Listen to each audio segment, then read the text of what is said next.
সালামু আলাইকুম। সালামু আলাইকুম। নাম কি তোমার? রিফাত। কই যাবা? কই যাবা ভাইয়া? এডে। এঠে এঠে কই যাবা? এদিকে আসো। কোন মাদ্রাসা পড়ো তোমরা? হ্যাঁ, এদিক দেখো, কোন মাদ্রাসা পড়ো? লালবাগ চিনি। তোমরা মাদ্রাসা কবে ভর্তি হয়েছিলে ভাইয়া? 1 বছর। 1 বছর। তোমার নাম কি? আমার নাম হলো রাকিব। এর নাম রাকিব। তোমার নাম ভাইয়া? রিফাত। রিফাত।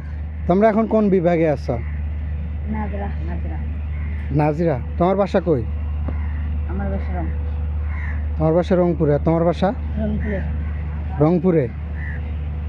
তো এইখানে মাদ্রাসা কে ভর্তি করে দিছিল তোমাদের? এদিকে আসো, এইখানে নাম। মাদ্রাসা কে ভর্তি করে আব্বু দিছিল? আম্মু। আব্বু আম্মু। তোমরা কয় ভাই বোন? রাকিব। 2 ভাই 1 বোন। 2 ভাই 1 বোন। তুমি ছোট? সবার থেকে ছোট। আর তোমার নাম কি বলছিলা? রিফাত। রিফাত। তোমরা কয় ভাই বোন? 3 ভাই। হ্যাঁ, 3 ভাই। তুমি ছোট। 3 ভাই তোমরা। আমার ষোলো আছে। তুমি কত নাম্বার? 2 নম্বর। 2 নাম্বার। তোমার আব্বু কি করে?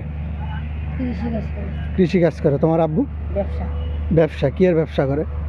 মেশিন মেল আছে, দোকান আছে, মুদিখানা আছে।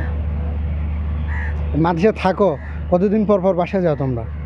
1 সপ্তাহ 2 সপ্তাহ। 1 সপ্তাহ 2 সপ্তাহ। এই মাদ্রাসা তোমরা বাইর হবা কবে? আর 3 মাস পরে নিচে যাব। আর 1 বছর লাগবে, তাহলে বেরিয়ে যাবো। হাফেজ হবা? হ্যাঁ।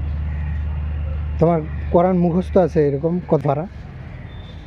না, নিচে যাব 3 মাস পর, তারপর মুখস্থ শুরু করব। এখন মূল কথায় আসি, তোমরা এইদিকে কোথায় যাচ্ছিলে? আমরা এখন যাব স্টেশনে, তারপরে বাড়ি যাব। মানে আজকে তোমরা বাসায় যাবা রংপুরে? হ্যাঁ। হে, সকালে কি খেয়েছো তোমরা? এখনো কিছু খাইনি। সকালে কিছু খাও নাই? আমি যদি কিছু খাবার দিই, খাবা তোমরা? না, ট্রেন চলে যাবে। ট্রেন চলে যাবে। তা আমি কথা বললাম, ভাইয়া দাঁড়াও, তোমাদের কিছু। এ ভাইয়া, রাকিব তোমার জন্য 3টা চকলেট, ঠিক আছে? আর রিফাতের জন্য 3টা। তাহলে এর নাম রাকিব, ওর নাম রিফাত। তাদের বাসা রংপুর। কোন থানা ভাইয়া? জেলা থানা কোতোয়ালি। কোতোয়ালি সদর থানায়। তো ঠিক আছে ভাইয়া, কোনো দিন যদি দেখা হয় আবার কথা হবে। রিফাত, ঠিক আছে? আমার এদিকে একটু হাসি দাও।